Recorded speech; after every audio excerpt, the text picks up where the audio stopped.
Alright, today we're working on the Jeep Wrangler again. I'm going to make a quick video about doing a rear brake job. Last fall when I was driving it, I had a dragging noise coming from this rear brake here, and it turns out the automatic adjusting cable had broken, and the pad, one of the rivets had sheared off on the pad, and it was wearing out. So on this side you can see maybe a little bit better because it's still together.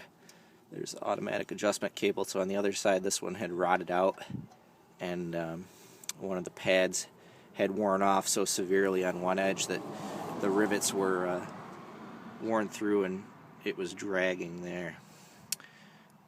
So the other side I've got taken apart already, and I thought this would be helpful because there's a lot of little parts that go into it. So there's the old set of pads, and you can see where the rivet had worn through and sheared off a piece of the pad there, and there's some edge wear, and there was almost nothing left of the cable. I took part of it out when I disassembled it the first time, just to keep it from getting caught and everything and making god-awful noises. So here is the new set of parts.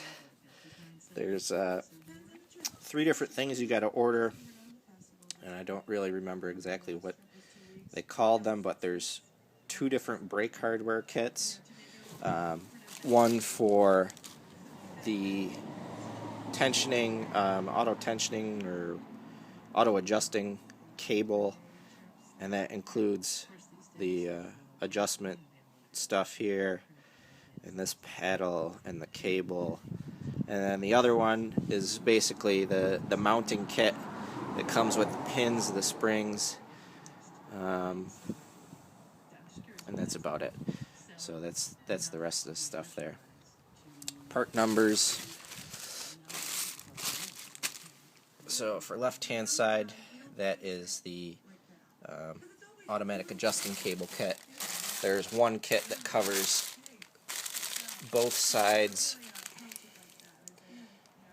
for the springs, and then the auto adjusting kit for the other side. Now, if yours is in okay condition, you might not have to replace all this, but up here we get a lot of salt in there. You can see how corroded everything was. Some of the springs were falling apart.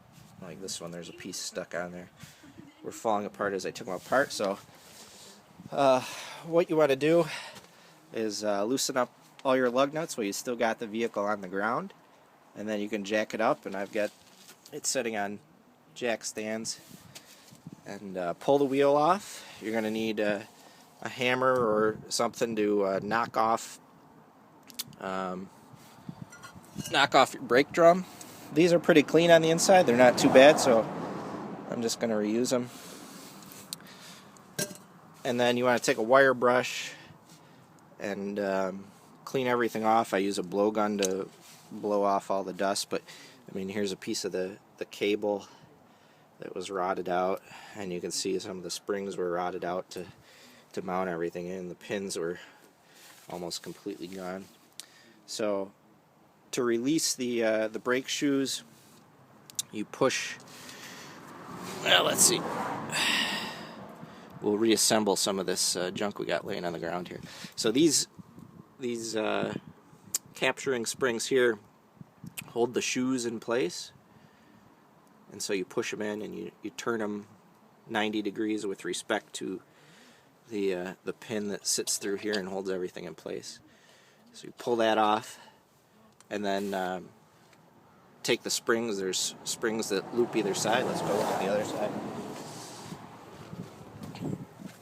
Springs that loop to either side, right here and here. Pull those off, and then the whole assembly will separate, and you can slide it down and remove it that way. So that's not too difficult. I try to remove the whole assembly as one piece so that you can follow the same order in reassembling all the new pieces, because there's a lot of pieces that go in there. All the pivot points, like for the cable and all the springs, seats, and everything, I lubricate those with just a little bit of grease to keep them moving freely. Like, you know, some of these springs, after a while, they just rust in place and you can't even remove them. So get all that taken care of, and then it's just a matter of putting everything back in the same order that it came off. And when I do a brake job like this, I always do one side at a time, so that if I do have a question or I run into something that has been broken and I can't figure out how it went together, I can take a look at the other side. Hopefully it hasn't come apart on both sides, and use that as a guide to reinstalling all the springs and stuff in the right order, the right orientation. But like I said, this side is in a lot better shape than the other side. I don't know whether it had been done or whatever. Sometimes the driver's side one sees more salt, so they tend to be worse off than the passenger side. But that's all for now.